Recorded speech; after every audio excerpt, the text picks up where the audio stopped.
Commence primary ignition.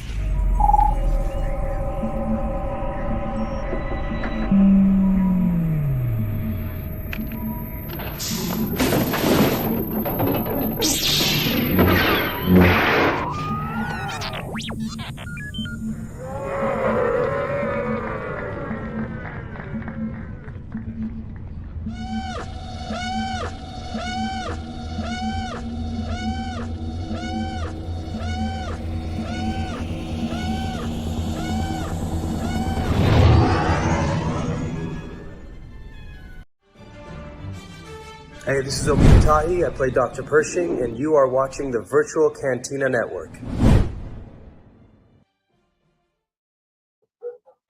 Oops, there's my phone. Hello. Welcome to another week of the Virtual Cantina Watch-Along as we are getting ready. Oh. Looks like our guest just arrived. Oh, okay. Nope, that was me playing with the thing. Oh. Sorry, fooled you, but now he's here for real. All right, well, perfect timing. And we're happy to announce right now we have a very special guest with us tonight, VCN Hall of Famer Chris Bartlett. Chris, how are you, sir? I'm great. Can you guys hear me okay? Oh, yeah, you sound great. Yes. Okay, Sorry, great. we went live without you, so good timing, though. We were No able to- problem. A little busy over here. We were wondering if we were having dinner again like last time. So Yeah. No, dinner will be cooked for me during our event, so I'll eat after this time. Yeah. fantastic. Well, Yeah. it's so great to see you. I know a lot of us saw you in Nashville last That year. was fun. That was so fun. Yes. Yeah, and it's great to be with you guys again. So I'm excited. I'm all caught up on Cool. rewatching Andor, so I'm Excellent. excited to watch it with you tonight.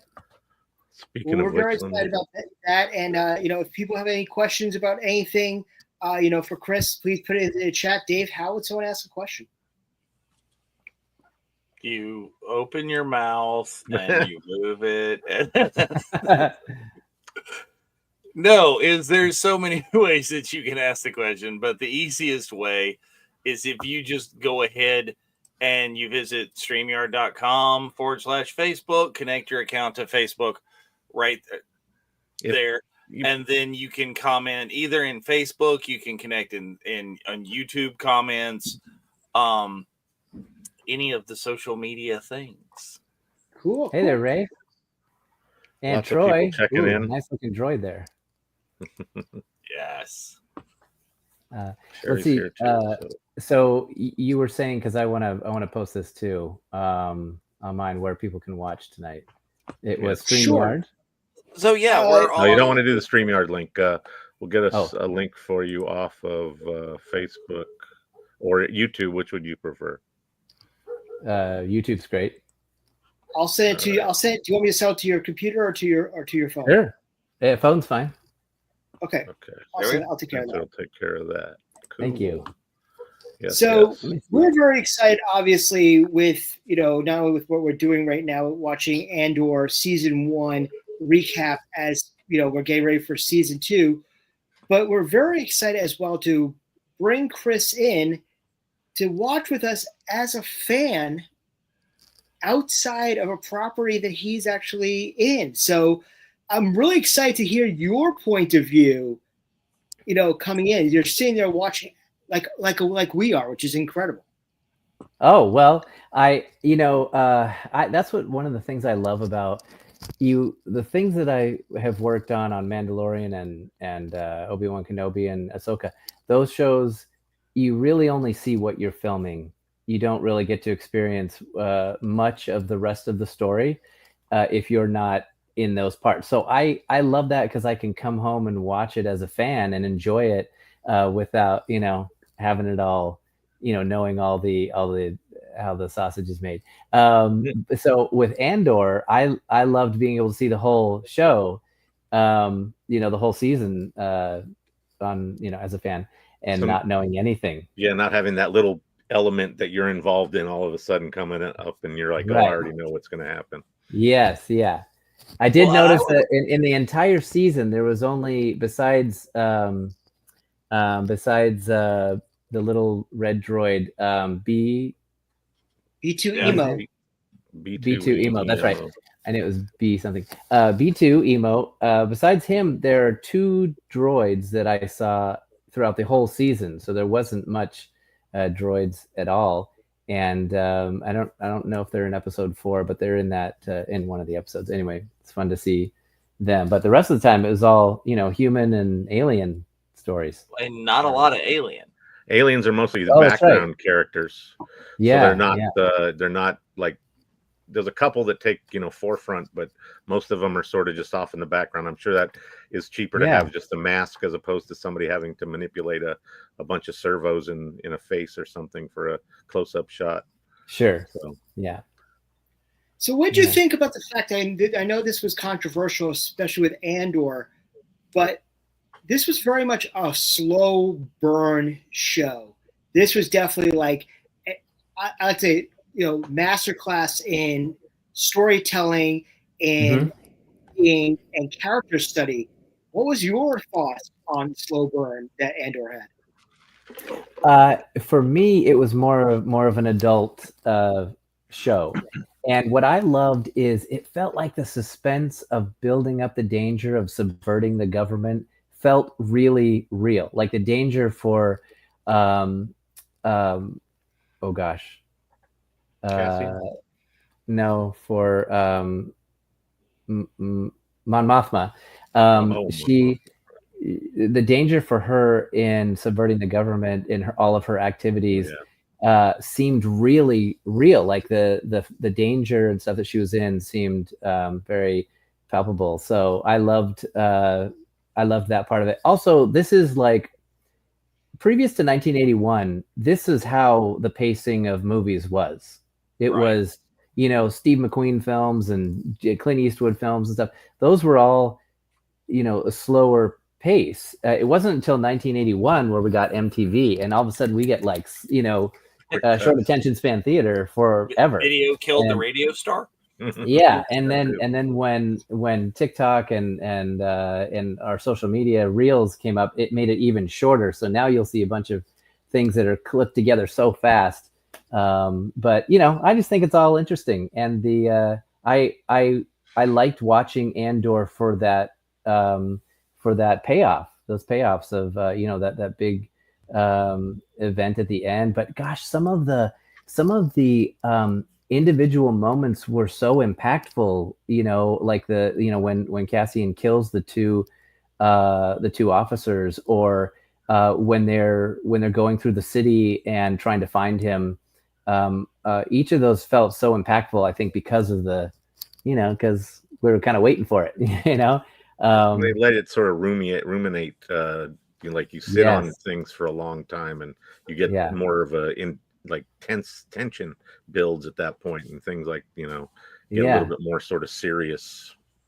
And also, one of the things we were talking about, I mean, we would always love to see Star Wars get nominated in an acting capacity, whether it be an Emmy, Golden Globe, or even an Oscar. But I mean, you got some. We thought there was like some award-winning like acting in this between Stellan and even Andy Serkis. Andy was absolutely incredible in this show. Yeah, Skarsgård was fantastic. That speech that he has, I mean, he just draws you in, and you can't get enough of it. So there's a lot of powerful monologues sort of throughout. Yeah, Ray's right. Speeches were so powerful. Yeah. But once again, we're very happy to obviously see you. And like I said, we saw you in ICCC. But for those who are not with us in Nashville, we greatly appreciate the fact that you were with us in California last August at our event at Scum and Villainy. Yeah, so fun. That Scum and Villainy, the kind of replica of the Star Wars Cantina on Tatooine. They did such a great job there, and you guys put on such a fun event. So many fans came through and got to feel like we were on a movie set, together. So that was fun. Definitely a vibe in there. Yeah. Yeah. And then we packed it to the gills and had everybody sort of, hanging out, and look, you guys were all amazing. So that was a lot of fun. Oh gosh, so thanks so much. Spencer, you guys all put on such a great event for the fans, connecting fans and creatives who work on the film. So I love it. I love anytime I get a text from you going like, "Hey, we're doing something." I'm excited to see what it is. No, it's great. One person actually said to me, especially in that back room where we were in the Shire, all packed up. He said it felt like we were with a bunch of friends who are in Star Wars having a barbecue. That's the feel. Like somebody's back porch or something. Yeah, that's a great way to describe it. That's how it felt. I mean, it was very, very homey, very comfortable. So we had a great time, and there was a lot of us there. Very intimate. Yes, that's right. Yeah. No, it was fun. Definitely a lot of fun. So, Chris, tell us what have you been up to lately? I know the LA is back and forth between strikes or filming or anything of that nature. What have you been up to? Well, everything slowed down with the strikes, and then everyone hesitant about filming. And so everyone was holding on for 2025, and then 2025 came, and the apocalypses happened. Yeah, multiple. We had so many people had lost. Some of us in the Star Wars family too had lost our homes, and then a couple days later, it started hailing, and now it's flooding. So yeah, we're getting flash floods and yeah, Rewatch. I had a notification on the radio as I was driving home earlier about burn areas and flash floods. So we're sort of just holding tight to see what happens with mudslides is what happens next. But anyway, besides that, a lot of us independent filmmakers and are working on stuff of our own. So I'm working on a comedy series with Cheryl Chase, who is the voice of Angelica on Rugrats. She's the mean baby. Okay. She wrote and created a new series that we're had just started working on, and then I'm working on my own film as well. That I've got a director, Tim Martin, who did Birth of a Monster and Sands of Fate, and then also production designer Dan Bowman, who has also played droids on Kenobi. He was YO, and both of them are very good friends of mine, and we hang out weekly. So we're like, let's tell a story of the wild things that happen in real life in this industry, on set, off set, and put it into a fantasy buddy comedy where there's an actual moral to the story that is I think really inspirational, but scenes that are totally bananas. And all of them are based in real life. So anyway, we're excited to be working on that too. Cool. That's incredible. I know I saw the Sands film, and that was just so much fun. That looked great. Put a lot of love, and it was like also in that show when we were watching it, we're like, okay, Chris Bartlett sighting, because it was like you're in there a multitude of times, so it was a lot of fun. Acting against himself. Yes, right. Tim is a dear friend, and he worked on Mandalorian as well in the effects shop, Legacy Effects, and others. And he is an incredible storyteller and writer and director, and huge Star Wars fan.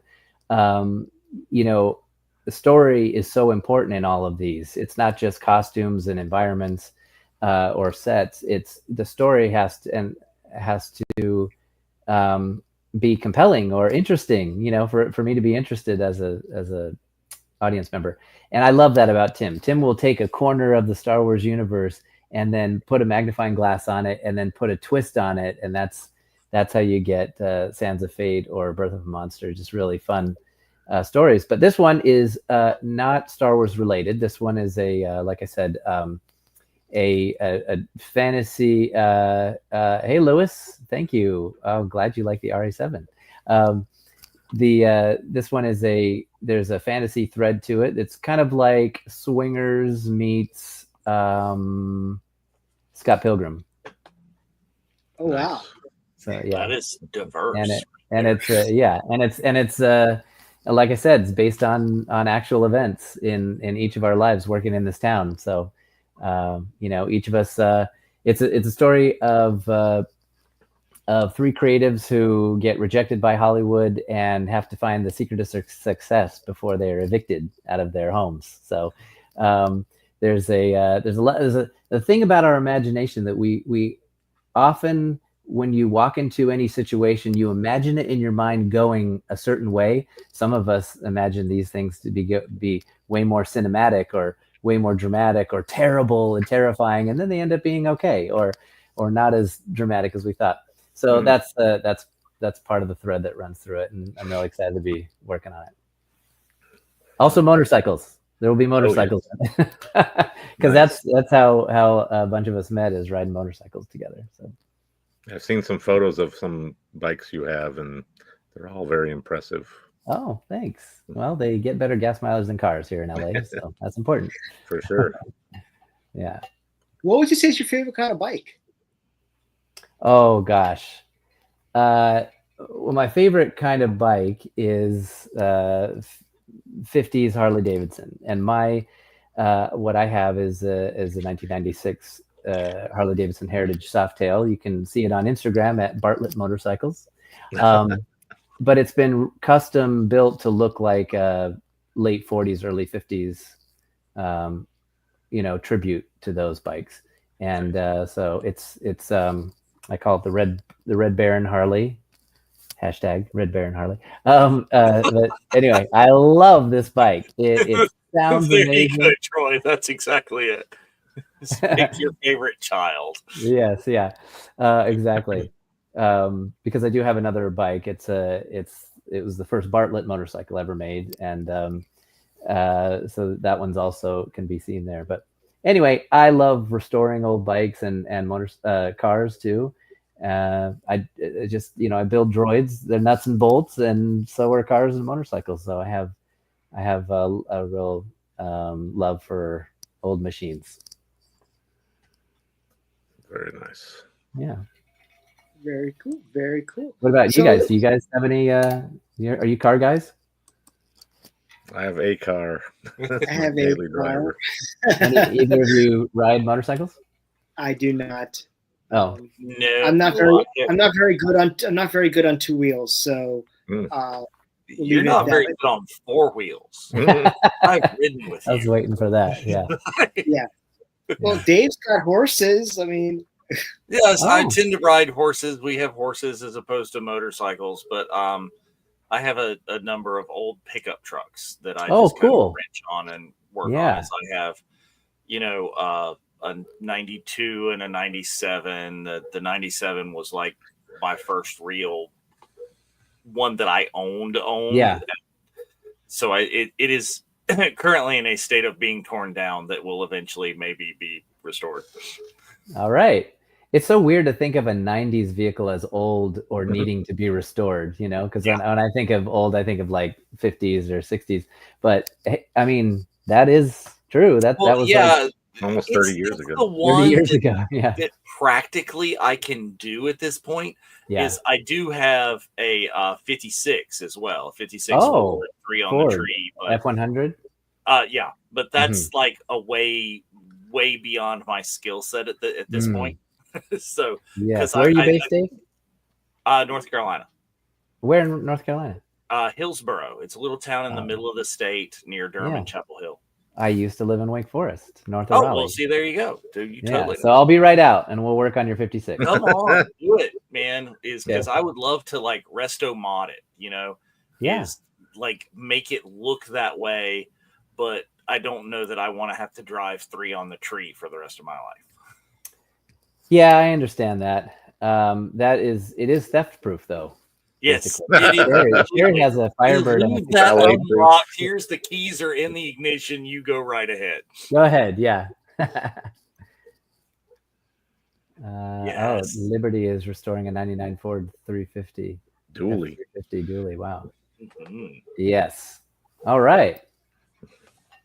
Well, we're approaching the time when we start our watch-alongs. So if everybody makes sure they get your Disney Plus loaded up and episode 4 of Andor sort of ready to go.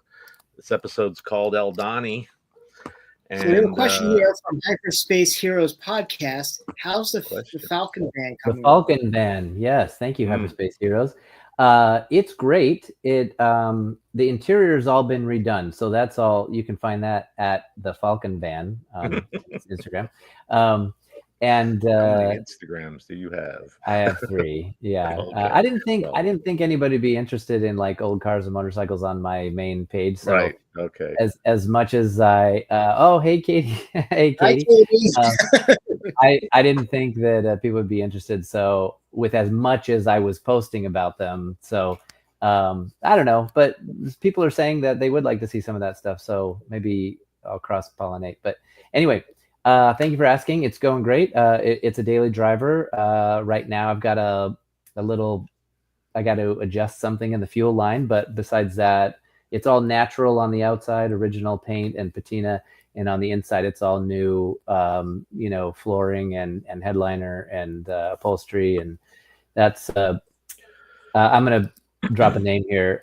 Ewan McGregor and I were talking on the set of Obi-Wan Kenobi, and he, restores old Volkswagens, and he said the way he likes to do it is leave it original on the outside and then make the inside all new and comfortable, kind of like you were talking about, Dave, where it looks like an old vehicle and then runs and drives like a brand new one. So anyway, aesthetically, that's what he was how he described it, and I was like, well, I'm in the same boat as you. So yeah, it's going great. Thank you. I'm sorry, you're saying? No, I was just gonna say I'm also selling one of my vehicles, which is a 1958 Plymouth, the Christine car. I'm a huge fan of. That's my favorite horror film is Christine, and I found it in a barn and in a well kept barn. It wasn't like out in the weather or anything. In 2020, and then hadn't run for 30 years, and then I restored it, got it back on the road. Now it's a daily driver. I drive it from Malibu to Palm Springs and lots of places. It's a very good car, and it's got a rebuilt engine, rebuilt transmission. I'm selling cars here. Anyway, that's on my Facebook as well. So sadly, have to get rid of the old girl. They're really hard to find in this condition, and not being $70,000, So yeah. You got to restore and get like a one of the like 80s like plush carpeted vans, but do it like the Hot Wheels that has 3PO on the side of it, airbrushed. Oh yeah, a Star Wars van. Yeah, that would be funny. I remember having one of the models, the NPC models, as a kid. That when Star Wars first came out, they took like vans and then made them Star Wars. Yes, and maybe we'll need to do a Star Wars van sometime. That would be fun. So since you dropped the name and you talked to him about cars, Ewan's a bike enthusiast as well. Did you guys talk about that? We did. We did talk about bikes because my other bike is the 73 Honda CB500, a bike that I restyled to look like a 50s Vincent or Velocette, which is a British bike, and he thought that was cool. So I was like, well, let's go riding sometime. And then we got busy filming and shooting all of our stuff. And then we all went home, and I was like, oh, but he lives nearby. So maybe we'll end up doing that sometime. I'd love to. That'd be very I've been cool. riding since 2008. And I just love it. It's just my therapy for sure. It's got to be very kind of freeing, especially here where you're always stuck in gridlock for the most part. Yeah, that's the power of two wheels in California, is you can share lanes. And I'm not a crazy I'm not a crazy 70-mile-an-hour lane splitter. I just, if things slow down, then I can exactly. I'll just go at normal pace. Your way through and not have to sit in it. That's what I'm always jealous of when I'm in traffic. But go ahead. See, again, that's a show. It worked for like Norman Reedus, but you and Ewan like touring Star Wars locations on bikes. Right. That'd be amazing. Yeah. Hey, Eric. Good to see you. Oh, you want me to sing Secret Agent Man again? Yeah. Karaoke night. Yeah, that was great. Something I was hoping everyone would forget. Oh, no. He did Rawhide at Scum in Nashville. Right. He's saying Secret Agent. That's right. I knew I'd heard about it. That's right. Yeah. Well, it's about that time right now, so we're about to start up episode 4 of Andor. So please get your D+ machines all queued up. And Jeff, whenever you're ready, we'll go with the. All right, I'll throw up the countdown, and when we get to the end, hit play on your little devices. Here we go.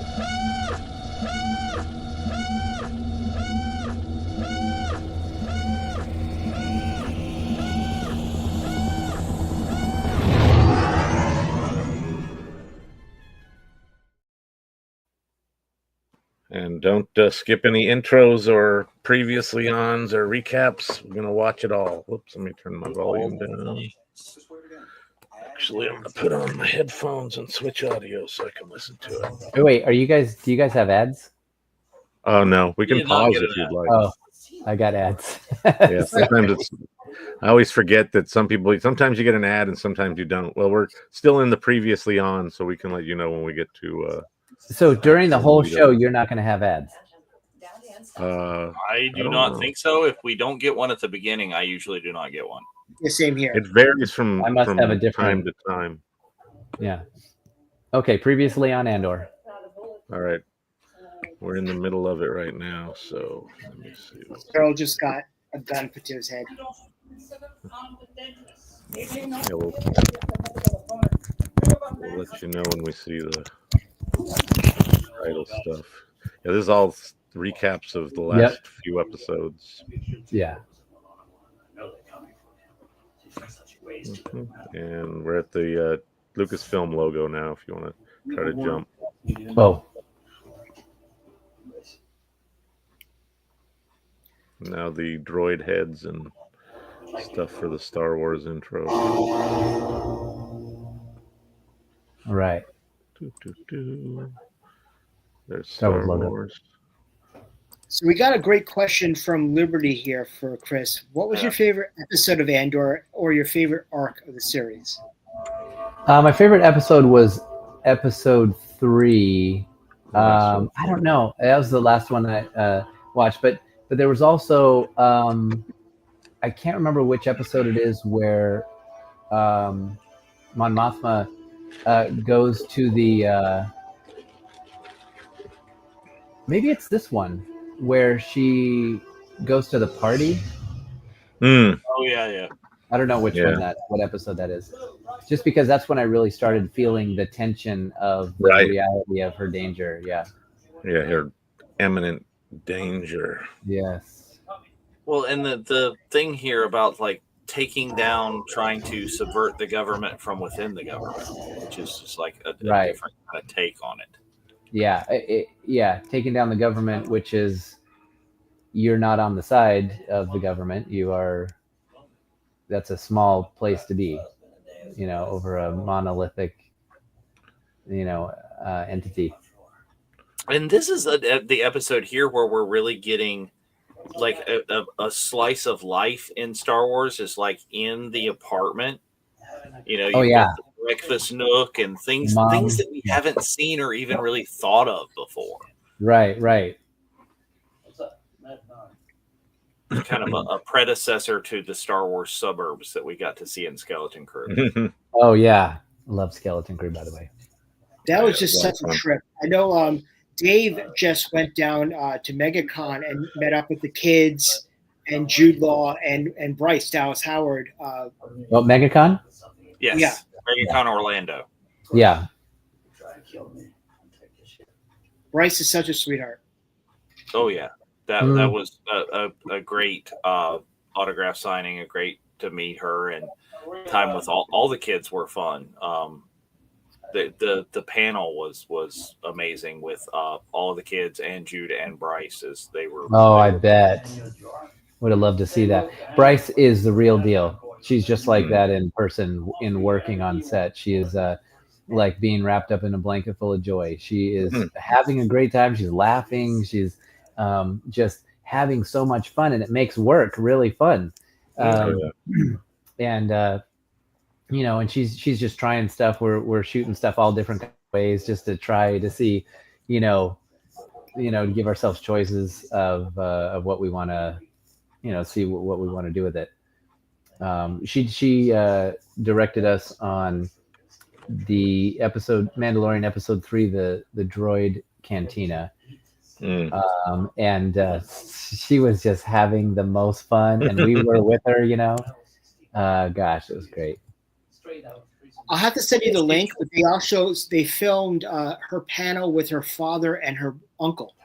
So it's a 3-hour. Wow, yeah, right. That's really great. I would love to see that. Watch that. I ran into her at the premiere of Skeleton Crew 2, and I was like, I wondered maybe she won't recognize me because I always have a mask on, and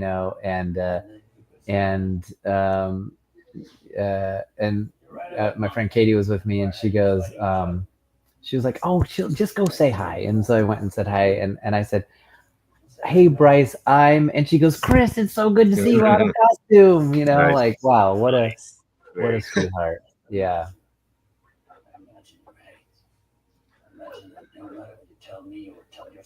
So what are you looking forward to most in season 2? Like, I know that it's supposed to end 10 minutes before Rogue One starts, just like Right. Rogue One ends 10 minutes before A New Hope. Yeah. But what are you looking forward to for season 2? Well, Cassian, he came from the jungle, basically, Yeah. He was Literally. lost, orphan. Yeah. And then he sort of found his way of, how he could be useful.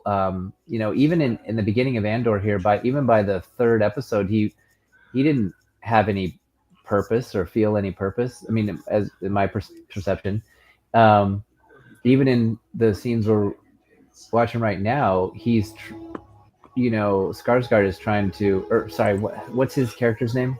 Luthen is trying to, recruit him because he possesses a particular set of skills that are kind of guerrilla-like, and I mean that GUER. Yeah, exactly. And that's why I love her. She's so great in this show. Oh yeah. By the way, that's Canary Wharf. That's Canary Wharf in London. Right. Oh yeah, right down the street from where we had Bunta London in 23. We literally had to pass by that. Did you get to see it? It was right near my hotel, but literally you had to walk past it to get to our location. Oh, cool. Yeah, neat. So that's kind of cool. So fun to see these filming locations in real life, that they're real places. So what am I looking? Oh, sorry. Go ahead. Sort of like the tube stop, actually, in Canary Wharf as well. We knew exactly which escalator it was for Rogue One. So we got really excited when we figured out which one it was. Yeah. What I'm looking forward to. I guess I want to see the fresh. Can't wait to see the fresh. Yeah. I'd love to see K2SO, where he, how he came about to be used in their definitely in their work. But yeah, I loved that character. Alan Tudyk did just such a phenomenal job with K2SO. I loved it. Gosh, otherwise, I'm trying to think of what I would like to see more of. Maybe some of the things we didn't get to see of in season 1, aliens and maybe some space, battle or droids. Love to see more droids. Right. But otherwise, I'm easily entertained by Star Wars. I love seeing the stories. I've loved each of the things that have come out, because there's elements in all of them that I enjoy. We know that Ben Mendelsohn is coming back. So what's your thoughts on the eventual butting heads between Deirdre and Director Krennic? Right. Yeah. Now, which one would be the superior? Him? I think he would be the superior, at least if he was, involved with putting together the Death Star. So yeah. I think that would be. I love Ben Mendelsohn. I mean, as a performer, I love everything he's in. I loved Bloodline that he was in, such a great show. And I would just like to see more of him. It was a fun surprise to see him in Rogue One. And so, yeah, I'm really looking forward to I'm just seeing what because he's just a fantastic actor. And as an actor, I love studying great actors. And so I'm just really looking forward to seeing him. Also, I wonder if we'll see any Vader. That'd be kind of cool. That was interesting. That's not even I don't think on my radar of what we might see, but you're right. Because he's in Rogue One. Yeah, even maybe if, a little more I know we saw him in Kenobi. I just love, even if there was a hint like of over his shoulder or something, I don't need to see a whole bunch of Vader, but just like, or hearing his breathing, or just a hint of the black gloss helmet, anything would be fun to see. Definitely. Or even, I would love them to bring back Guy Henry to play Tarkin. I mean, oh yeah, right. Yes, yeah. All right, there is Lewis's. I want Admiral Raddus and Tarkin. Raddus and Tarkin, yeah. Or why Krennic wears ISB whites. Oh, I don't have an answer for that. I would just assume that there are other branches that potentially have whites as well. It's not just ISB. Maybe it's, just the naval summer uniform. Right. In the fiction, we love to try and explain art direction choices, and I want them all to mean something, and they all, and we do on the shows really take a lot of pains to try and make things matter, or that they have a purpose. Even the color choices of droids that I worked with, they had a real purpose, and so, but it's fun to like, oh, that was because of this, Sometimes it's just like, oh, well, we wanted him to stand out white against the Black Death Troopers. Sometimes I wanted to see if I could make a blue chrome protocol droid. Right. Yeah. Yeah. But yeah, it's sort of like the opposite of Vader with the regular stormtroopers, having Krennic being all white with the Death Troopers for sure. Right. Oh, Sherry, that's a big swing right there. Hoping we see Hera or at least a view of the ghost. Wow. Well, we do get, General Syndulla, Stephen Stanton over the loudspeaker on the Yavin 4 in Rogue One. Yeah, that's right. Yeah, so we are creeping closer to her time, or space. Choppers literally rolls across the screen in Rogue One. So that's right. We've been eating roots and sleeping on rocks for this rebellion, and now you've got on foot. Yeah, it's just like, I think a little Andor is a little grittier than what you think. I know it's because Rebels really comes from animation, and there's some really, hairy stuff that goes on there, but it just it feels like more lived in than Rebels does, I think. Yeah. Liberty's wondering who might be in the Vader suit. I mean, if I was going to bet right now, I would say probably it's going to be Tom O'Connell. I mean, he's been in the suit a lot lately. He was definitely in Ahsoka as well. And Kenobi. Yeah. Great guy. I met him. He was at Rhode Island last year. Yeah, Tom's awesome. Very nice guy. I just worked on a film with him and his wife Scout, a horror film last December that I'm in, and you get to see my face. I don't play a robot. Nice. And I'm excited for it. It's there are other Scream queens in that too from past movies, and they all got together and were making this horror film. And anyway, it's great to work with him. Oh, and my cars were in it. Now my cars are picture cars, so they cool. The Plymouth and the Falcon van were both in it. Fun. Too. Yeah.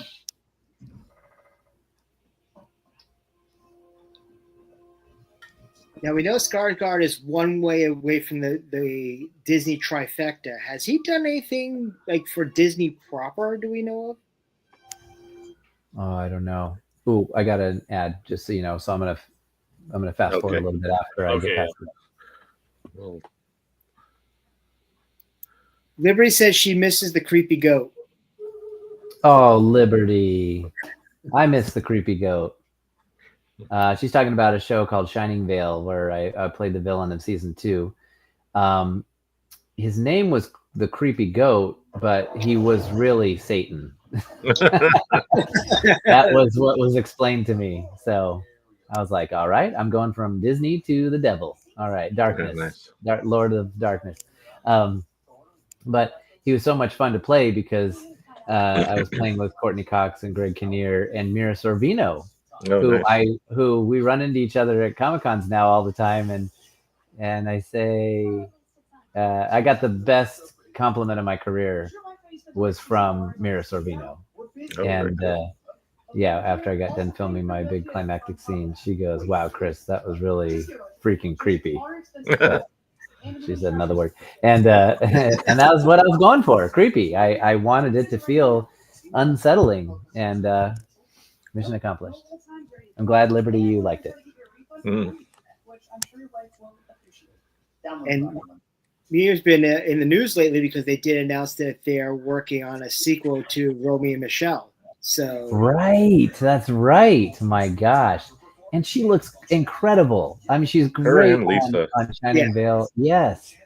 I mean, she is ageless, literally, Mira Sorvino. I love working with her on Shining Vale, and to run into her at Comic-Cons, she's just like she is, working on the show. I mean, she's wonderful. That's awesome. Yeah. I love how much like the actual locations I think add to this show. You feels so much more vast when you're not kind of trapped on a soundstage. Right. Okay, I'm gonna fast forward. Yeah, just sort of vaguely according to the number on the timestamp here on the where are you at? Screen. 1650-ish, 850, somewhere in there. What is it? 1652. Oh, it's on the screen. Okay. Whoa. Slow down. It's not exact, but it's close. Yeah. Sure. Well, and see, you get this, and you could get this on the soundstage, but would they have chosen to plan like they're arguing and their hair's whipping everywhere? Yeah, you get real wind, real environmental real wind, and it's just fortuitous that it's there. Yeah. Yeah, we have an outdoor set, a backlot on Mandalorians, and they use that they are changing that all the time. I mean, when we're working on it, every day it's something vastly different. I've seen like lots of aerial views of the production and have you produced or created and as it changes, and you could kind of see like the basic overall feel for the lot itself, and then where they had added city streets and back alleys and entrances to different types of places. Yeah. So we would get some weather out there too, but we'd also get the train that would go by, and then we get the airport airplanes that would fly over. So we'd have to go, all right, cut, wait for it to go by, and then start up. Yeah, it's pretty close to the airport right there. Yeah, it is. I love how they keep on going back from Coruscant to basically Isengard. It's like they yeah, right now. Yeah. Yes. Mm.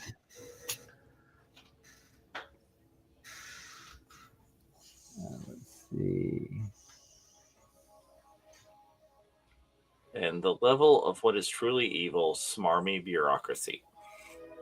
Right? Yeah. It's hard to get around that sometimes.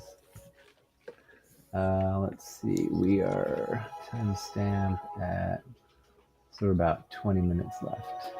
We're right at the scene in with Luthen in their ship. In his ship. Is this before he goes in his kind of antique collectibles store?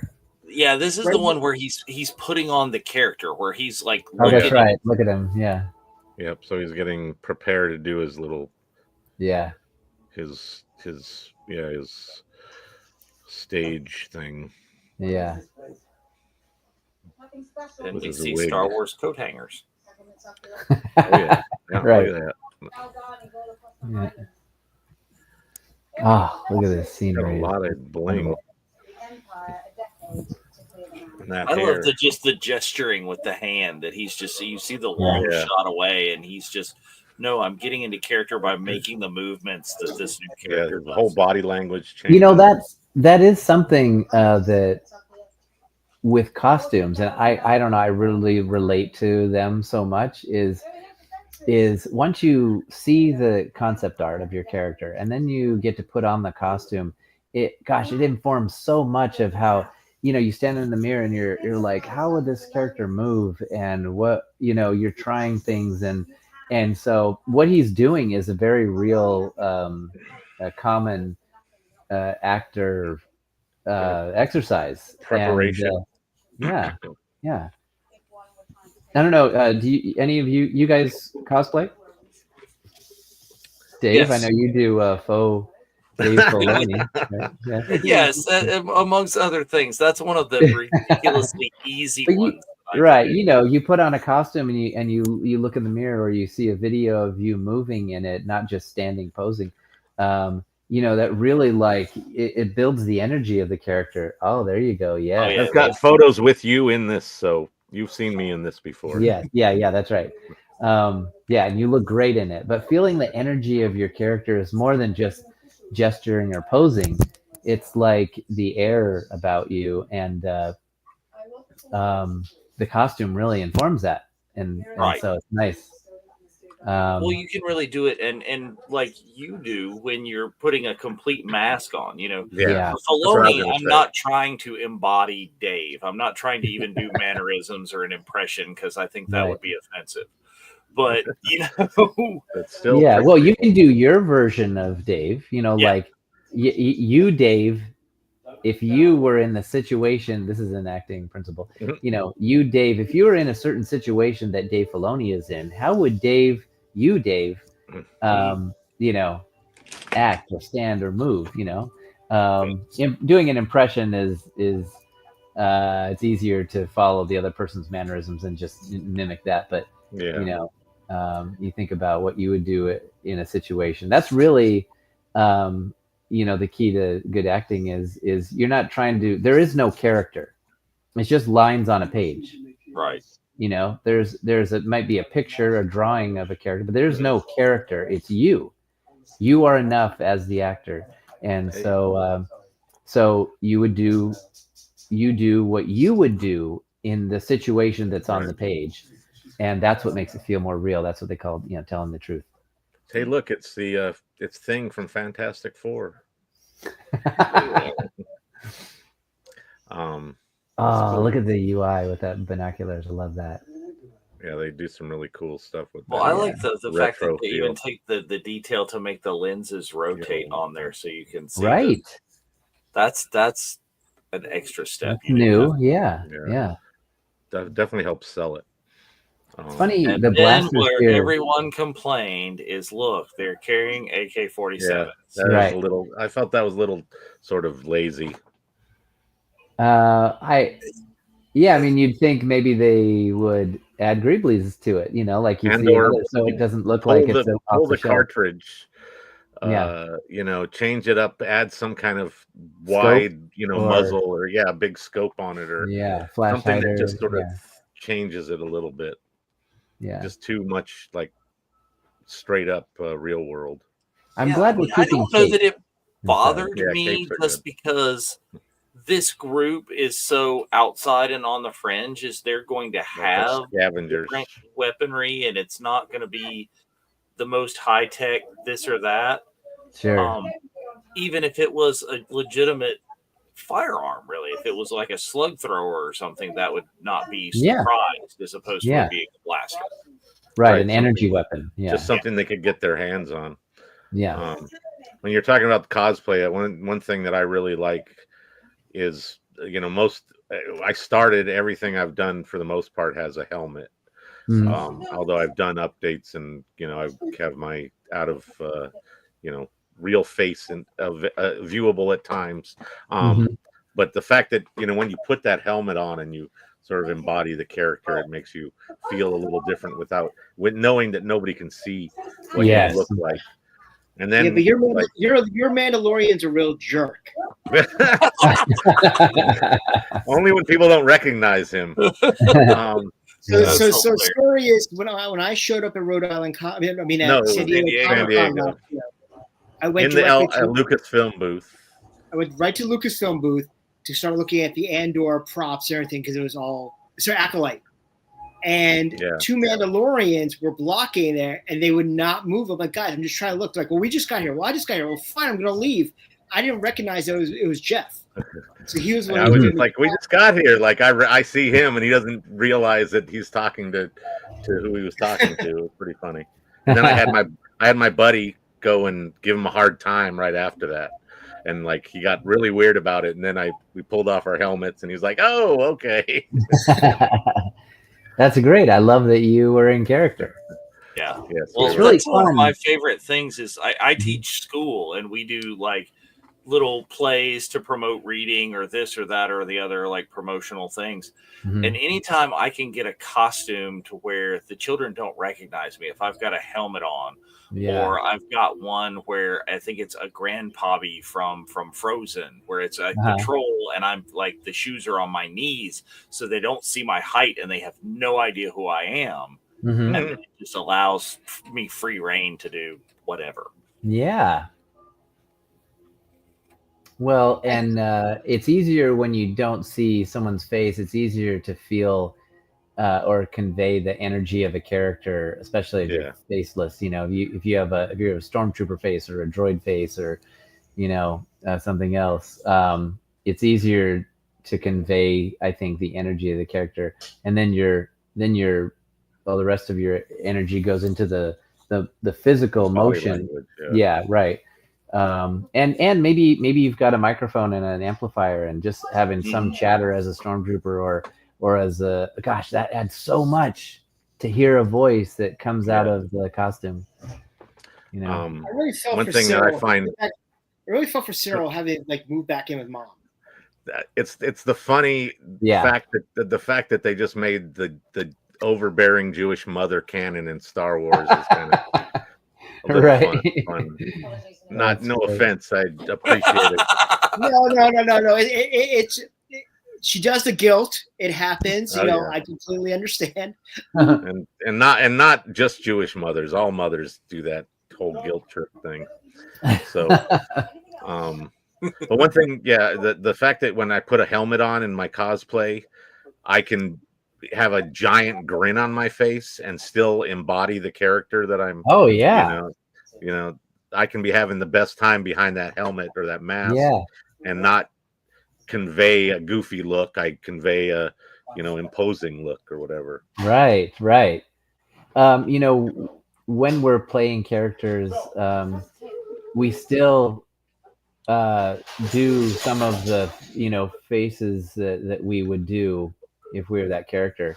When I'm playing C-3PO, 3PO, some of the things he says, he has a motionless face, so nothing changes on his face. But some of the things he says, I am not getting in there with you. That area is restricted. Will be deactivated for sure. And then I see myself doing it. I'm like raising my eyebrow and getting all, that we really do that because the it's more than just talking. If it was if acting was just talking and remembering lines, I would be a talker, but I'm acting, and it's very physical and okay, let me see. I gotta fast forward here. All right, we're in Mon Mothma just showed up at Luthen's shop. So great. Yeah. We're getting introduced to this. All the Easter eggs of this entire show is in this one scene. Shells of Easter eggs. Get bigger, but the hotel stays the same size.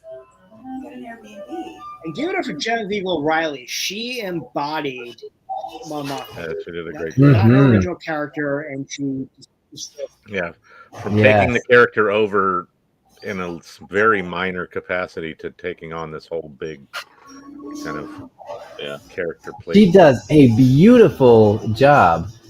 We miss you, Katie. We miss you too, Katie. But see, Chris, going back, what we see when you're moving your face or whatever, we see all that in the character because your head is doing this and moving up and down because you're doing that.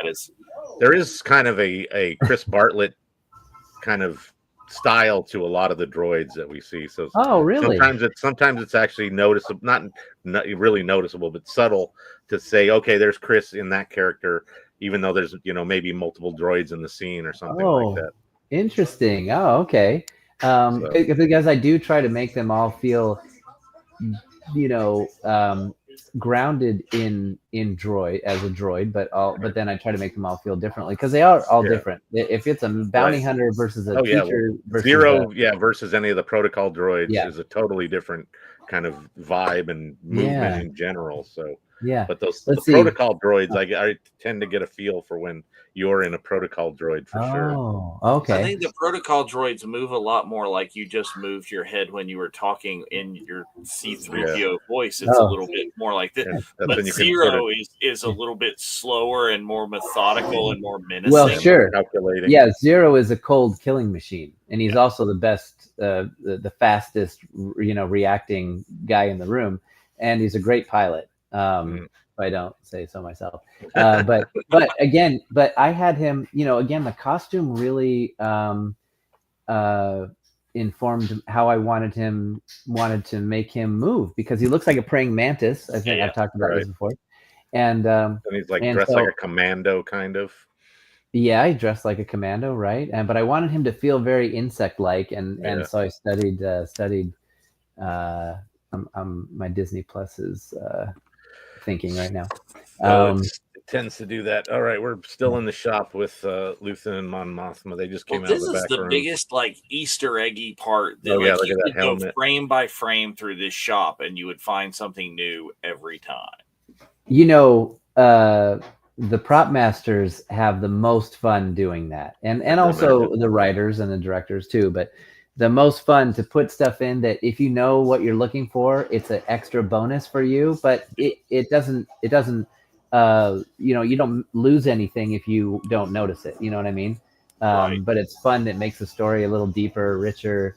To say, oh wow, that was that thing from that guy. So Mon Mothma just got into the Fantastic Four car and took off. So she's gone. One of my favorite stories from Chris that he told me was one of my favorite TV shows is actually The Orville. And Chris told me a really great story about when he played a Kaylon and was right off of doing some droids. And it was just, you're trying to figure out when you were working with Mark Jackson. On that. That was, I love that story.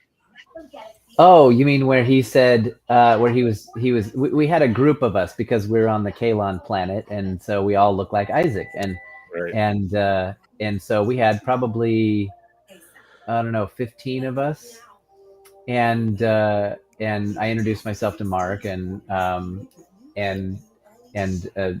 we talked about work on the Mandalorian, and he said to the group, he goes, all right, these Kaylons, they are 0% C-3PO.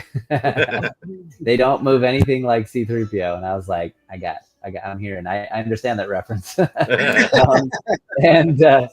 Anyway, so yeah, they move very human-like, but careful, and their hands are always up, ready for service. All right, let's see. You're at 33. I'm back now. You seem a little tall for like a Kaylon. That would just be like multiple. Kind of too simple. What's we're that? in the camp. He's saying you seem dull for a Kaylon. Tall. Oh, tall, not dull. Do I? Sorry. Oh, dull. I feel like. Well, Mark and I, we're. Let's see. I don't know what his height is. I'm 5'10", but we all had to wear fake butts. Did you know that? I didn't know. That is news to me. All the Kaylons, the butts had to match because there was no armor covering them, and they didn't want any diversity of butt cheeks. And so okay, so Scooby, that's the clip. Okay, for tomorrow when you're listening, the real is we're talking about the Kalon butts. Yeah. Yes. And you could tell if someone forgot their butt pad. Oh, because they were sort of pronounced. Yeah, I don't know why right. that was, that a robot had to have a nice butt, but anyway. All right, we're in with Mon Mothma's husband now. Oh yeah, Mon Mothma. I hated him. Got such a jerk. I'm catching up here, and it had to be said right there. Yeah, right. Well done, Lenny. 35. Is there anything else that might have? Oh, now I have it. Cool. Yeah, this her place just seems like it would not be out of place at all in like the High Republic. It's all white, right? Very ornate. Yeah, well, she's a senator, and has, you know, a lot of times people who serve are in those political offices have some previous life where they've, you know, maybe made their money or they're bougie. Yeah, I wasn't sure if this was like, you know, government housing for this level of person, or if that's it was something possible too. Yeah, that she had prior or whatever. Like if it's you know, like the governor mansion, so to speak, kind of. She was also going to be seated with Palpatine's like right hand men. Right. So that's, yeah. Switching gears, this tension between her and her husband feels very relatable. Like it feels like a real, like you can see this tension feels like real life. It was really well done. Their performances are great. Yes. Yamava. You know, one of my favorite things about Star Wars. Wait, can you hear? Are you hearing my ads? Yeah, in the background a little. Oh, bit. sorry. I think we I'll turn it down a little. Sorry. Hang on.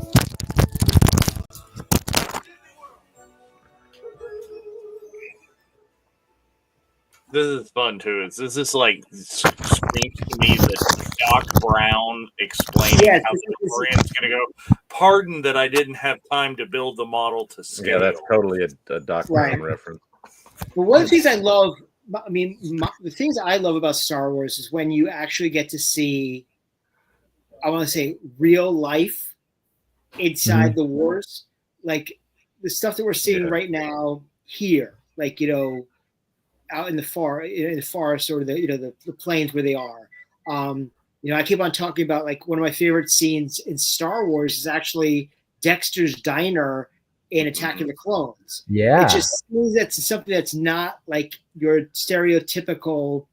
Okay, you know, we're in the Jedi Temple, or we're in Coruscant, you know, a big, you know, place, or, you know, Mos Eisley Cantina. It looks like it's relatable. Like we can go outside our door and it's there. Oh, KG says Mon Mothma says later in the season she's not allowed to change the decor.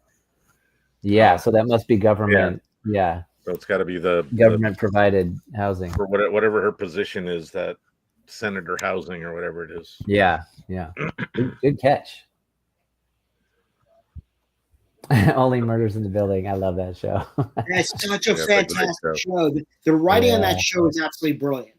Yeah, it's very great, consistently great. Yeah.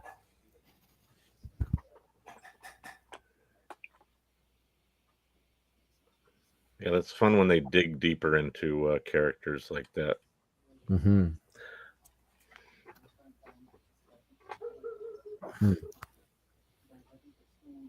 I'll be very interested to see, especially with season 2, like, you know, are we going to see Saw Gerrera? Like, we're going to see Forrest Whitaker show up. Oh, yeah. Right. We saw a little bit in this, so.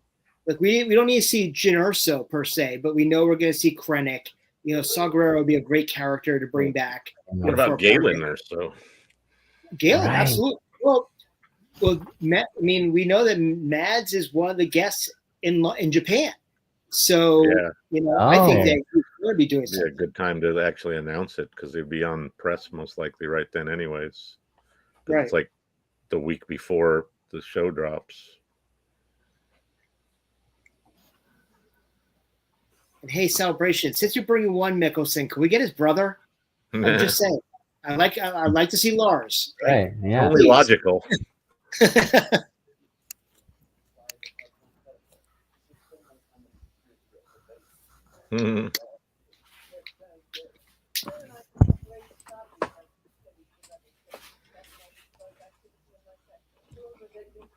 This is one of the longer episodes, I think. We're already 40 minutes in with a few more to go. Why does the interior of that conference room look like it's inverted Epcot ball? Yeah. Maybe that's what the Epcot ball looks like on the inside. And they're trying to establish it as canon now. Well, I know before Galaxy's Edge opened up, they did do a projection on it of the Death Star. Yeah, that was amazing. I saw that. It was great. Well, speaking of projections, they're going to start doing for Season of the Force here at Batuu West. They're going to do projections on the spires from some Skywalker saga stuff. It looked like. Oh, cool. They're adding some interesting things. They're going to have Luke supposed to make an appearance in Batuu. That's right. I just heard that yesterday. Yeah, getting very kind of fluid with the Batuu timeline now. Well, it's supposed to be Mandalorian Luke, so if Mando's there already, that kind of opens the door for that version of Luke to be there, right? Yeah. So. Well, but then I guess you could say the projections they're just kind of showing. Well, the projections the projection part is definitely that's Skywalker saga, so that goes before and after where Batuu is supposed to be situated, but I don't know. Yes, Earth is canon because an ET species is in the Senate, so they visited Earth. Yep, absolutely. Great point. Yes. We always laugh at the part. We watched ET over Thanksgiving, and we laughed at the part that when ET recognizes or goes after the kid who's dressed up like Yoda, he recognizes him. Like or whatever he says. Well, and again, R2 and 3PO are inscribed on the wall in the Well of the Souls. So that's right. It was a long time ago. Right. Now, this might be a deep cut, but have you seen the film 65 with Adam Driver? Yes. Okay. So my brain fiction, was that this was a long time ago. Right? It was a long time ago. And Kylo Ren was from a long time ago. He was flying ships. And what if he discovered Earth a long time ago from a galaxy far, far away? And then he's, he's hanging out with young Ahsoka. That's how I watched that movie. Yeah. That's great. The actress that played the little girl in that movie ends up being young Ahsoka and Ariana Greenblatt. That's right. There's so many connections there. Yes. Yeah. Oh yeah, and of course the Shankara stones are in Luthen. Oh right. Oh, is that what they were? Wow, that's amazing. And you had Calicori from Ryloth. You had Star Killer's helmet. You had one of the headdresses from Naboo. It was like so many things that were in there. Looked like wasn't Mando's. There's the end. Wasn't Mando's armor in there? Beskar armor. I think we saw some Beskar in there. Yeah. Yeah. Well, that was a great episode. Thanks for. There we go. 65 is not canon. Yeah. Yeah. Well, I kind of had that feeling when I saw it, considering the actors, actor specifically. I think that was before we got young Ahsoka. This is like when Star Wars first came out in 1977, we all wanted. I was 7 years old. We all wanted more Star Wars, and so the next year, and there was no promise of any sequel or anything. So we're just looking for anything that vaguely resembles Star Wars. And the next year, 1978, a film came out called Star Crash. So we have Star Wars, and then Star Crash, starring David Hasselhoff. And we went straight to the drive-ins and watched it. And they had They had a Dark Lord. They had stormtrooper-like characters, and they had robots. And it was just like, okay, this is fine. I'm okay with this, you know. And I was trying to work it in my 8-year-old mind into the fiction, like this exists somewhere, you know. Terrible. And it was Spaceballs before Spaceballs was Spaceballs. Yeah, well, Spaceballs was trying to be a comedy, a parody, and Star Crash was trying to be Star Wars. I mean, it was no joke. Trying to take itself serious. So if you go watch it was a little more risque in the costumes for the ladies, but Battle Beyond the Stars. That's right. I was just watching that recently. I know Battlestar Galactica was almost a direct reaction to Star Wars, the original Battlestar Galactica. Yeah, with Lorne Greene and Dirk Benedict and I forget what's the Apollo's name. Anyways, yeah, Dirk Benedict you can still find out on the Comic-Con circuit. Yeah, the other guy who played Apollo, I'd seen at cons in the past, but I don't think I've seen him recently.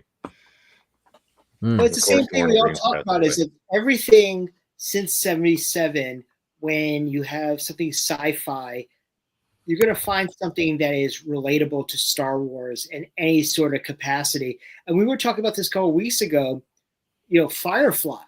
I mean, obviously, besides the fact that Shauna did the costumes for Firefly. Connection right there. But there's so much like their ship looks like the Razor Crest. Like there's things in there that make it, you know, you have an inkling like, okay, this could have been Star Wars at any particular time. Yeah. Let's see. Richard Hatch played Captain Apollo. That's it. Yeah. Okay. But he passed away a few years ago, 2017. Yeah. I remember seeing him at local cons like LA Comic Con or something.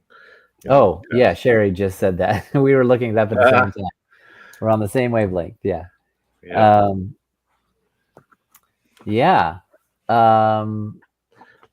always got vibes from Space 1999, where it was sort of Tantive 4 in terms of Eagle 1 or whatever that ship is called. That clean white hallway. Yeah, and that sort of, a similar sort of shape and extended kind of look. And, you know, all the Greeblies. The Greeblies really kind of, I think, was bigger in Star Wars at that point than anything else. Everything else was smooth, like the Enterprise prior to that. And clean. Yeah, very clean. And then Space 1999 was pretty clean. It just, they added more texture to it. And then Battlestar Galactica kind of went back with the sort of gritty look as well, with the things not being perfectly white. So Jeff, you're talking about like Lando's Millennium Falcon. Oh yes, the very clean original version. I appreciate your pronunciation, Spencer. Also, it's the Falcon. Falcon. Yeah, it's the British pronunciation. Yeah.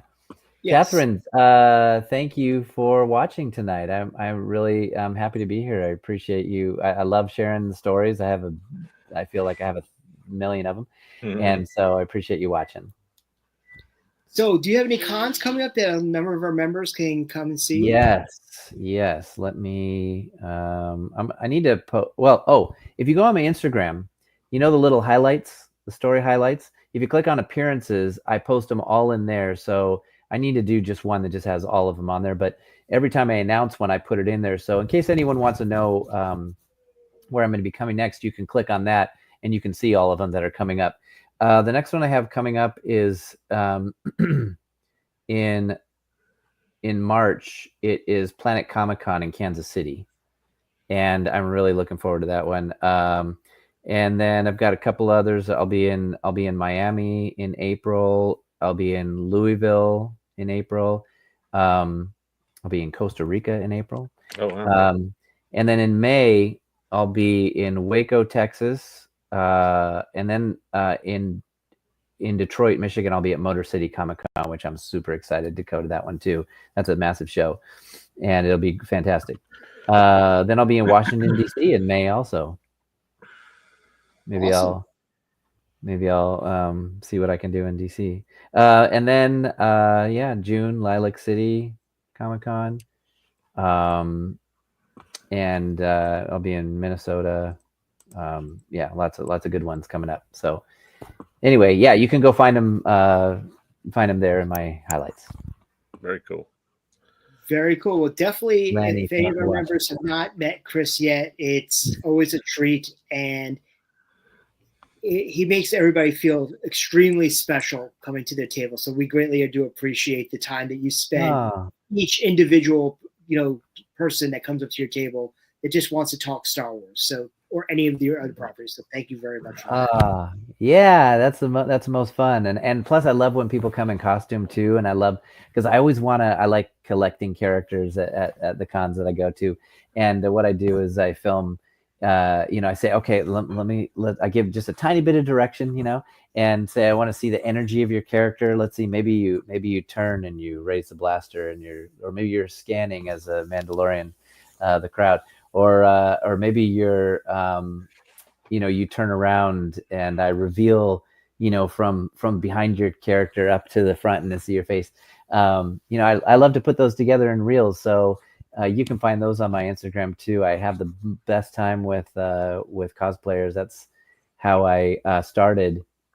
In 2000 I started building costumes, and because I never thought I'd be able to be an actor. I just thought, I want to be an actor, but I can't figure out how to do that. So I'll just play characters at events, and that'll be enough for me. Like I get the I don't know what you call that, the satisfaction of entertaining people with a character that they recognize, and and that was enough for me. And then while I was doing that, it was when I got a certain email from Lucasfilm. But I say that to everybody. If there's something you're just dreaming about doing, just do your version of that, and that will bring so much joy to your life. And you never know what happens. It's fine. It's funny. The things that you're chasing always seem to be the most elusive, right? Like you're focused on what I don't have. You're focused on where I'm not at all the time.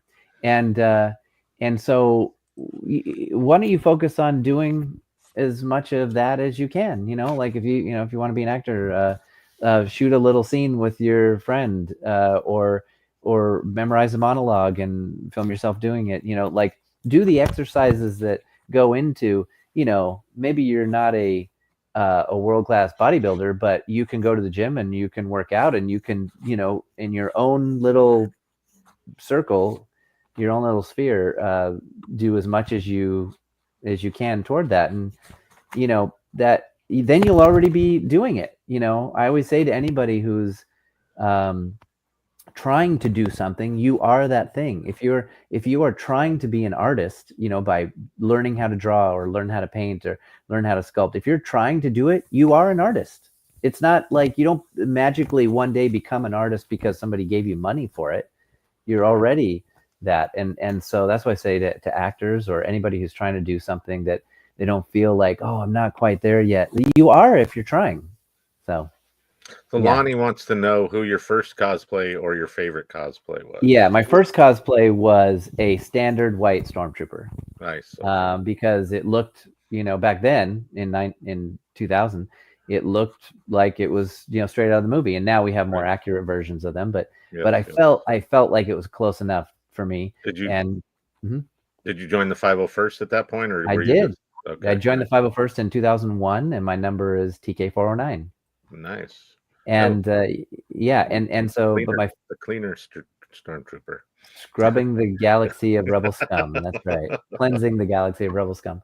And let's see, but my favorite, I loved playing Boba Fett. I did a Boba Fett. I loved playing him because he just he was my favorite growing up as a 10-year-old. Empire very intimidating. Yes, and he doesn't have to say anything to be intimidating. You just glare at people, or stand a little too close to them, or just stand across the room and just staring at them, and then you walk over to them. Change your body language with that weapon, right? The suspense that builds as you're walking towards someone and you're just glaring them right in the eye. And I had so many fun times at a Comic-Con where people are waiting in line for an hour, and I would just walk up and down the line and ask for identification or or listening on conversations, and then I'd make a comment or something, you know. And that was so fun. I would say the most rewarding one has been 3PO because,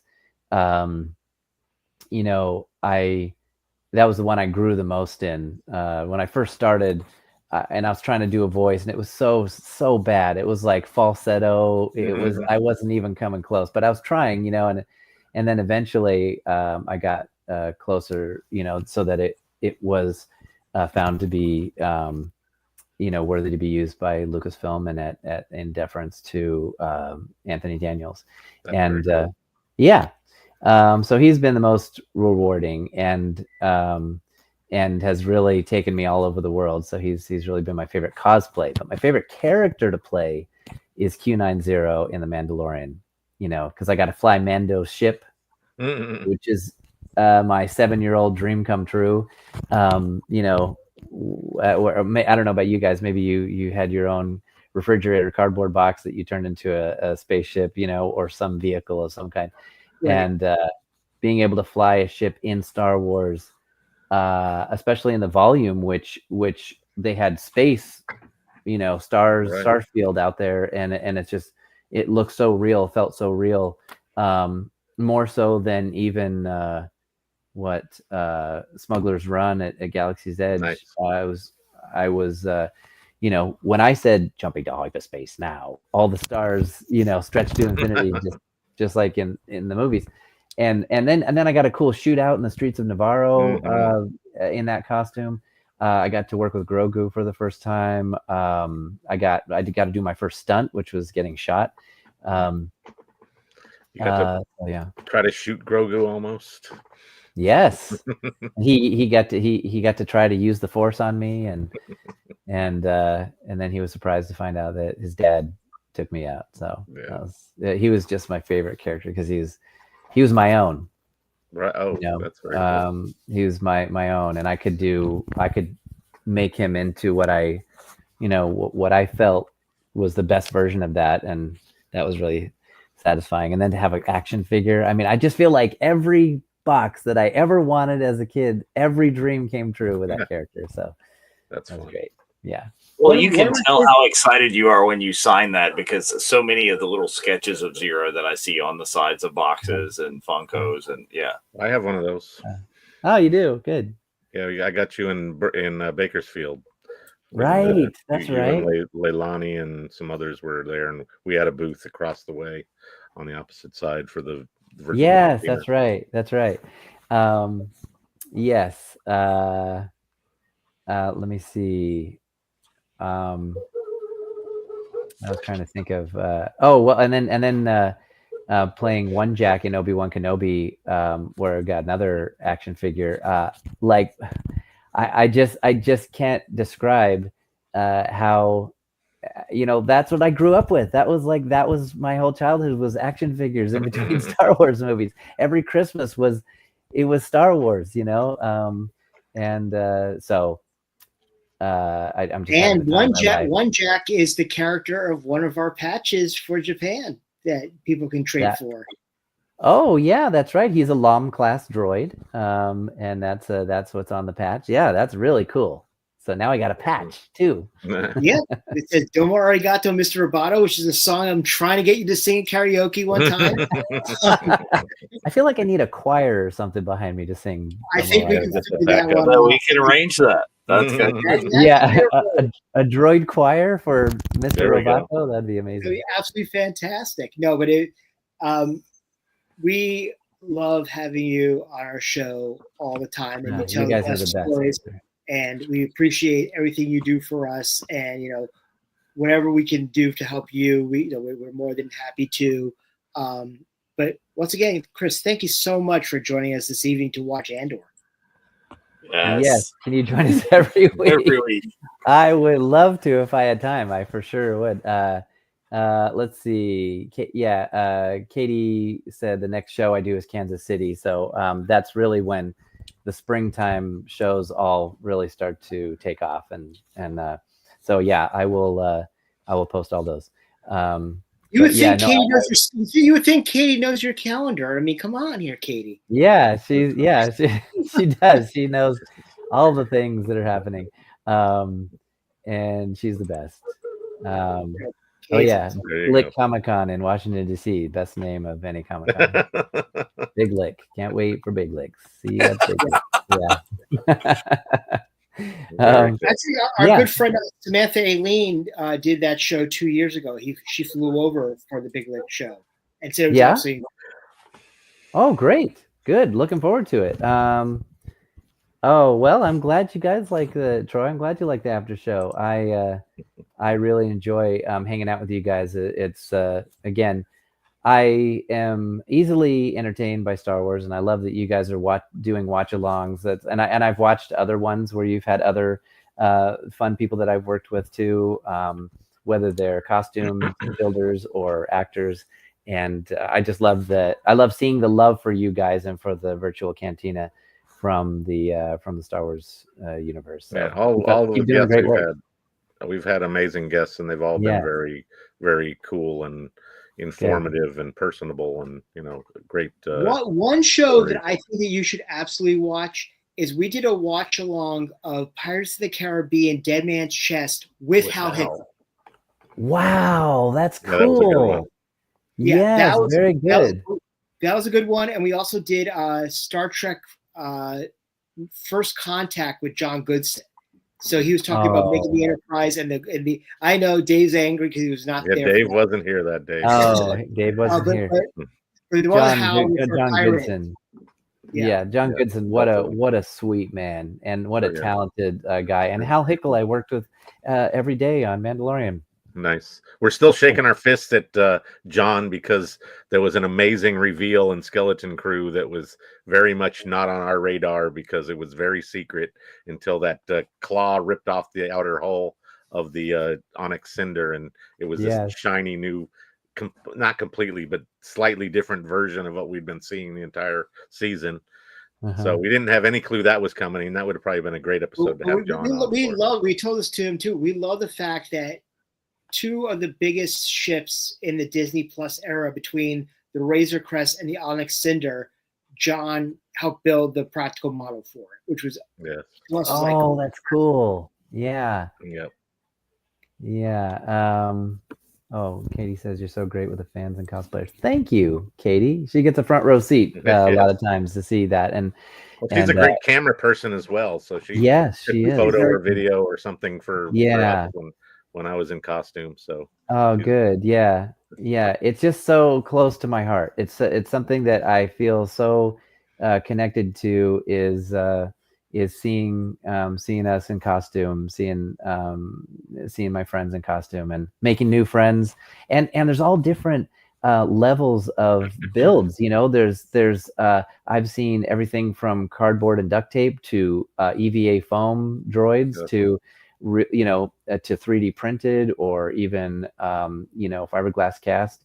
And there's one thing I want to share with cosplayers about this is, if you play the energy of the character, so many blemishes in imperfections of costumes totally wash away and become invisible. It's a very real thing.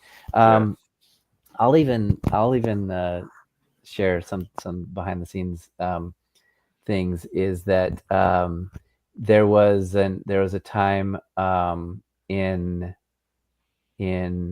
Mandalorian season 2 where I played the teacher droid, and something was wrong with the costume. I mean, it's probably my fault because I made it, but there was something wrong with the costume where it wasn't fitting together just right. I think it was because it doesn't matter. Anyway, something where it didn't go together just right. So when you're watching that scene, I'm not going to tell you what to look for, but I'm not wearing it all the way closed up. And but it doesn't, when you are in the character, you play the energy of the character, you do and hit the marks that you're supposed to hit, and you try to infuse this with all of your Star Wars, fandom and love for this character. You will find that people don't even notice. They see the whole picture. The whole picture is the costume and you.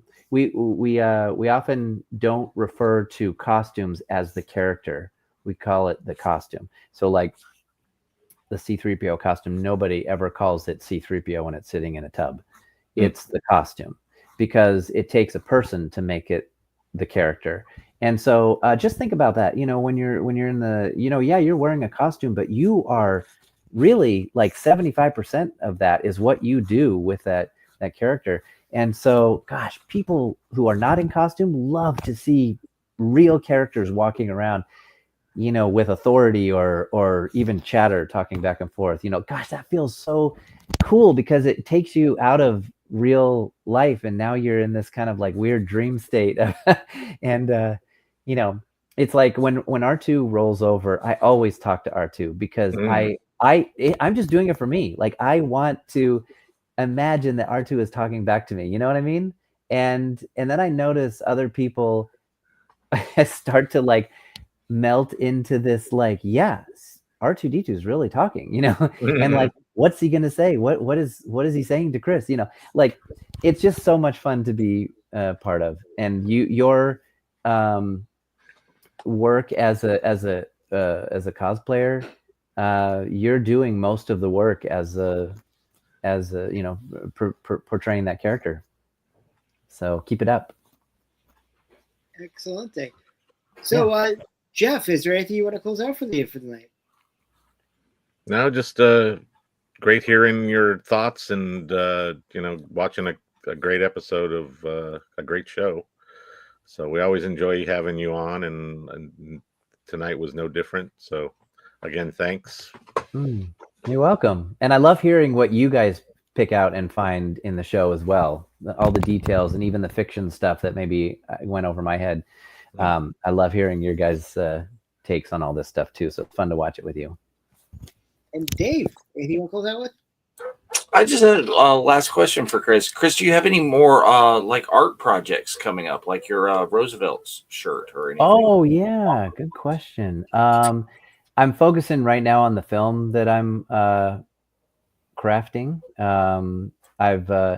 We've put a whole lot of the scenes into Act 1, 2, and 3, and there's a whole way that you do that with to try and show the thread that goes through everything and where everything fits. As a filmmaker, what you do is you write down every scene that you want in a film, and then you arrange them in a way that makes a story. That's one way to make a film. And then you take each scene, and then you write that, and then you write that scene in a way that has conflict and shows the effect that it has on the characters. But then you want to have a thread that goes through the whole thing, so that, like, you think about Swingers. Mike, I don't know if you've seen Swingers, but Jon Favreau, that was his first big film. The first film he created. He started out, it's a simple story. He had been pining over this girl that he'd been seeing for 7 or 8 years, and they broke up. And so at the end of the story, he finally got over her, and when he got over her, she called him, and he was okay saying, like, no, it's okay. I don't need to call her back.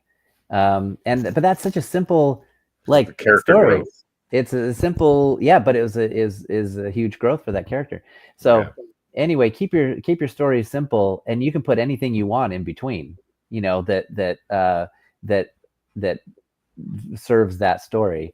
Right. And so anyway, you asked about art projects. I am doing just kind of like messing around doing custom drawings on my Funkos, and then I bring those to Comic-Cons, and if people like them, then cool. I do, I did the doodles early on, and now I'm doing more. They take longer to do. They're more finished, kind of fine art. I was impressed by your stack of what were, I guess, coasters that you had in Burbank, or Bakersfield. Bakersfield, yeah. That you had a whole stack of them, and they were all kind of varying versions of mostly Zero, but Zero, other droids and stuff. Yeah, I mean, I've liked to draw since I was in first grade. I've been a graphic artist for many years, and that's what I do, my day jobs. So yeah, I also like to I dabble in sculpting. But I like making stuff that is not on a screen, making stuff that is tangible, whether it's restoring an old car or customizing a motorcycle or sculpting a figure or drawing something. It's something you can hold and take with you, and that's not something that AI can do. I suppose one day AI will be connected to a 3D printer, and you just say make something, and then it does, but it takes a human to give it this emotion and to finish it in a way that is really feels very relatable, and not just a button clicked that a machine made. That's why I do my armor builds are all foam. That was how I got into it, not having access to like a vacuum form machine for armor per se or whatever. I had the ability to get like a file and break it down into something I could lay out flat and cut the foam out and put it back together in a way that looked good. And then obviously the paint job helps sell it. But we've had me and my buddy will do the Mandos and other armor, and we'll get questions like, is that 3D printed? It's like, no, it's a lot more work intensive than 3D printing, but I'm glad that people are sold enough on it that they kind of question that and wonder how it was actually produced. So that kind of adds to the that is so impressive, Jeff. That's really cool. So if you can see in the background here, that guy, there he shows up. Wow. So that's a Dark Trooper that I made a few years ago before the Mandalorian Dark Troopers showed up and changed the vibe. So that's based off of Dark Forces from '95 and the video game version.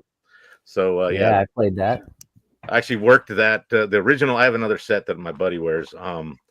That's a slightly different variation of the character, and that file I got from like the 3D file from Dark Forces from '95. Which had about 4 polygons compared to like any 3D model nowadays is trillions. So it was an interesting process to get it from a very rudimentary 3D file into something that I could produce into a full-on set of armor. So it was kind of an interesting process. What is that one made out of? That's foam as well. Oh, is that on Instagram or something? I want to see that. If you look at my Star Wars dork Instagram has Star Wars dork. Me and that in Orlando, and some other shots at some other cons. Okay. And my buddy in the other armor that's the variation, like we're phase 2 and 3, I think, of the Dark Troopers. That's cool. Wow. And that's another thing where you got to embody that character. It's so massive, and it kind of very imposing. I think we had basketball players wearing that armor on set. There was a couple of them that were practical and the rest of them were digital, but anyway, cool. Well, guys, this was really fun. Thank you so much for having me once again. I'd love to come back anytime. We greatly appreciate it. And for those watching at home right now, I also want to plug that tomorrow night we have another episode of the Speaker Series, this time with the Hoth Wampa himself, Mr. Howie Weed.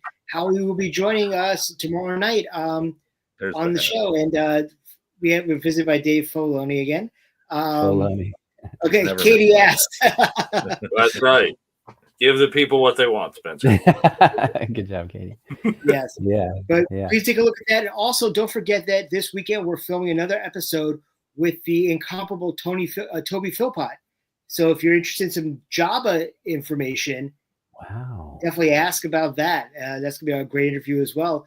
And then I can announce it right now. In 2 weeks, our guest we'll find out whether or not he shot first or Han shot first. Our guest is going to be Paul Blake. Oh, I love Paul Blake. He is hilarious. That man is to have dinner with this guy is just such a treat. He's so funny. And hearing his stories, I just did a panel with him, and hearing him talk about his experience as Greedo and working, on the original Star Wars. I mean, what a treat to have him. Gosh, I'm so happy for you guys. You're gonna love it. Well, we hooked that up actually when we were in Nashville. So we were talking to great. To get all this situated. But anyway, and the speaker series is not live. So if you have a question for Toby, and we'll have another graphic later for others, but go ahead and screenshot right here that QR, or screenshot and type in the HTTPS forms. Blah, blah, blah. Anyway, fill out the Google form so you can get your question asked. Is Paul Blake going to have a question and answer, Coach? Yes, that'll be the following week. So we'll have a new graphic. So on Monday, Paul's QR will go up. Hey, all right. Hey. And cool. Maybe. In theory. Anyway, look, there's only so much of the typing and the clicking. I know. Well, anyways, ladies and gentlemen, thank you so much for joining us tonight. We greatly appreciate it. Enjoy the rest of your weekend. For those who don't think it's a Hallmark holiday, have a very happy Valentine's Day tomorrow.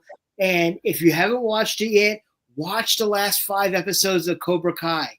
It's worth it. Oh, I need to catch that. Yeah. Yes. So, ladies and gentlemen, thank you once again. And from all of us and from Mr. Chris Bartlett, we like to say, may the force be with you. Yes, may the force be with you. Always.